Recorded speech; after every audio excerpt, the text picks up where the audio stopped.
Hello, my name is Dr. Cindy Bacon, and I am the professor for NUR 606, which is Advanced Quality and Safety. This is the syllabus for the course for spring 2017, which I'm going to talk to you about now. And this video will encompass orientation to the class. So, to begin, this course is about advanced quality and safety. It actually builds on course 506, which is the winter session course that precedes it. And in the beginning quality and safety course, you are provided with an introduction to the principles of quality and safety. And this course then builds on that. The course is 3 credits. There is clinical. There are 45 clinical hours required, which is covered in a separate clinical orientation video. I am the faculty for the course, and it is a required course in the MSN administration curriculum. It also can be taken as an elective for students in the doctoral PhD and the DNP executive leadership courses. This is a course that prepares the student, the nurse leader, to apply principles of quality and safety at the organizational level. And you can see, if you look on the syllabus, it also lists the student learning outcomes there, which you can read for yourself. What we're going to cover includes principles of effective communication within organizations, so that leaders can knowledgeably discuss quality and safety issues and have the skills needed for competency in quality and safety management. Excuse me. Apply the design and implementations of systems that promote effective teamwork for managing quality and safety issues. Evaluate organizational cultures and structures that promote frameworks to assure quality and safety in organizations. Utilizing relevant benchmarks for promotion of quality and safety. We'll talk a lot about that in the course. And then looking at things like national patient safety resources. There are organizations such as IHI, which is the Institute for Healthcare Improvement, that you used extensively in 506, as well as things like AHRQ, which is the Agency for Healthcare Research and Quality, all that have a very big part in setting quality and safety health policy for the United States. As far as teaching methods for this course, this is a web-only course. There are assigned readings for every week. These do cover material in our course textbook, which I'll talk about in a few minutes, as well as readings from the literature. In fact, the most as far as readings, the primary readings are going to come from the literature and the research literature out there. You also utilize reflective journaling, and we'll have 3 clinical journals that will track your progress in your clinical hours and your progress towards your clinical objectives. There's online discussion forums. There are 6 for this course. And there are also papers that are required. There's actually a 3-part quality and safety paper that you will accomplish a project during your clinical and write that up in your paper. As far as grading for the course, the discussion forums, which are also called online seminars, there are 6 of them, and they account for 30% of the course grade. There are 3 clinical journals. These are also called reflective journals, and this accounts for 30% of the total course grade. The quality and safety paper, as I just mentioned, is a 3-part paper, which in total encompasses 40% of the grade. So that's 100%. And then the practicum experience, as I said, is 45 hours. And that is a satisfactory or non-satisfactory, or in other words, a pass-fail. You do have to pass both the clinical and the didactic classroom portion of the course in order to pass the class. All assignments must be completed in a timely manner in order to successfully pass the course. In addition to the clinical information, which again is in a different video, I want to just stress here that preceptor evaluations are the mechanism that we as faculty get feedback excuse me, from the preceptors that you work with for those clinical hours. So that pre-cert evaluation does need to be filled out prior to you completing the course, or the course is incomplete until you do so. Individual grades will not be posted until all required documents and all required course things are complete. If you are concerned or have any questions at any time about your grade, you should contact me as the faculty member one-on-one, and we will discuss it. Actually, let me go back to my contact information, because I said that I was the faculty, but I want to go over a few things. The best way to reach me is via email. I tend to respond quickly to email. I believe it is said in the policy that we have 48 hours to respond to email requests, but I generally am much more quick than that, unless I'm out of town for some reason, and I will let you know that. There are 2 phone numbers listed to contact me. I am in the Margaret C. Moore building, which is on the UNCG main campus, and I am on the 3rd floor. Room 310 is my office. However, I am not in the office very often. I work from home a lot, and I'm also out in the field doing research a good deal of the time.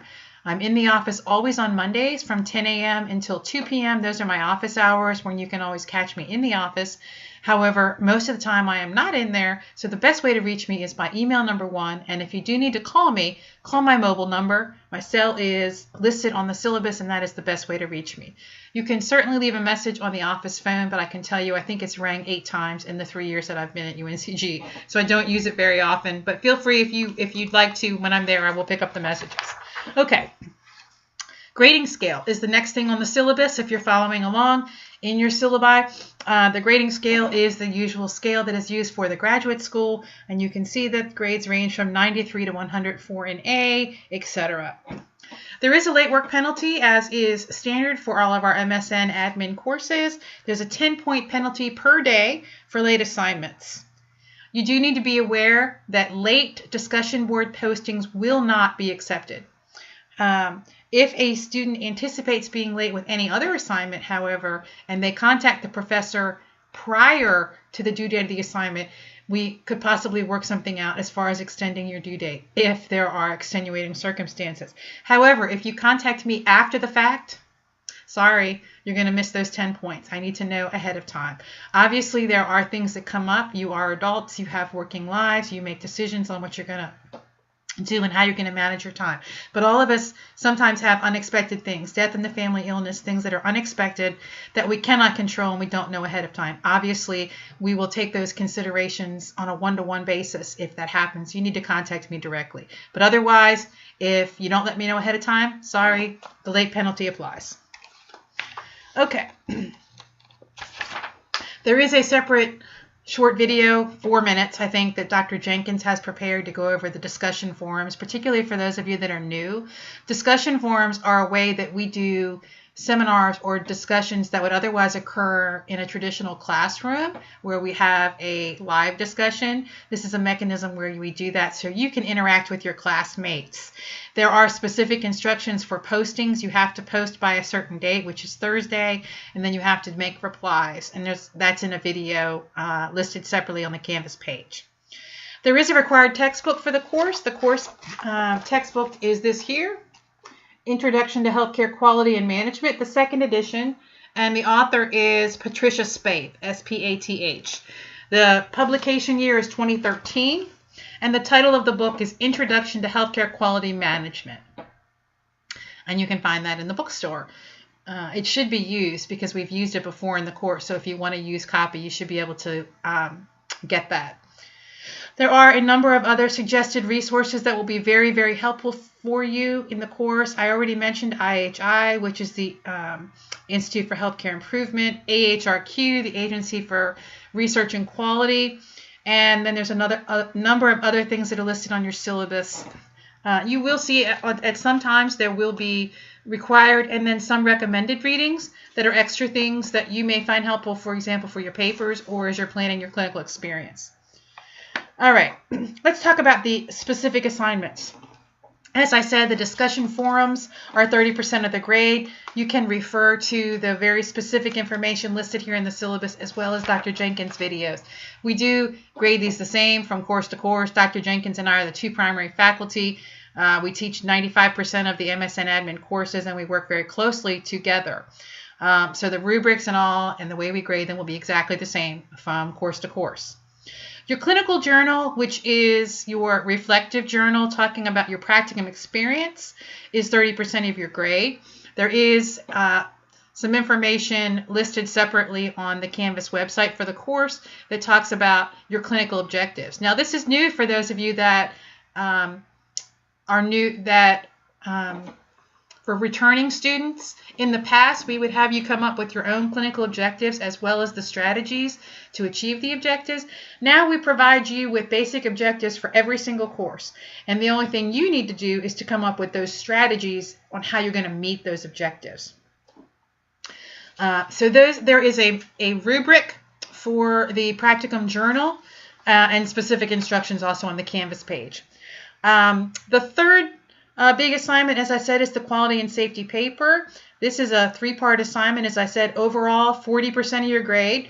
Part 1 is 10%. And this is where you're going to work on a topic with your preceptor in your clinical site, looking at quality and safety. You're going to introduce whatever topic it is that you're going to work on, talk about the scope of the issue for healthcare, what theoretical support exists for whatever you're talking about, best evidence around the topic. So the first part of the paper is really an introduction.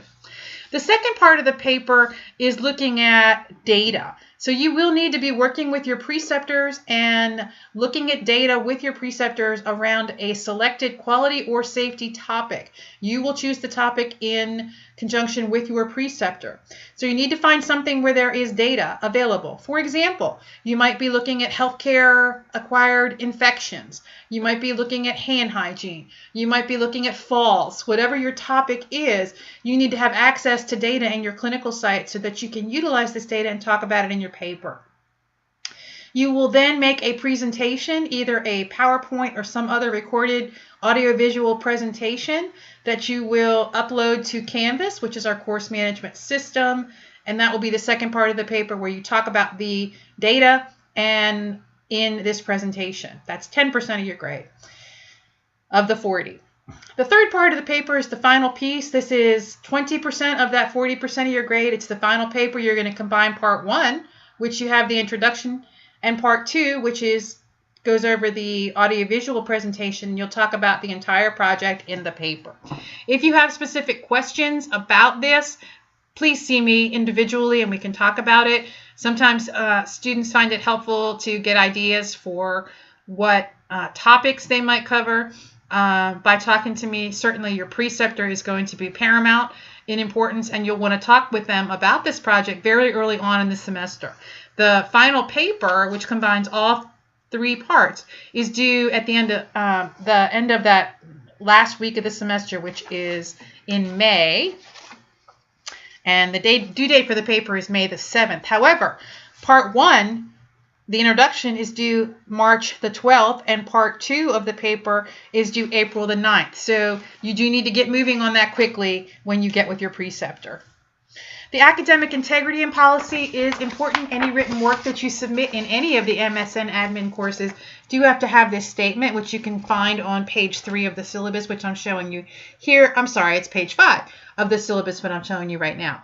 So you need to copy and paste onto any document that you turned in that you have abided by the academic integrity policy on the assignment and your signature. An electronic signature is fine. If you have any questions about what the academic integrity policy is, there is a statement in the syllabus. You can refer to the UNCG Student Handbook, Academic Integrity Policy, and make sure that you do follow that. Attendance, obviously it is important that we don't meet live, but it is important that you keep up with things on an online course.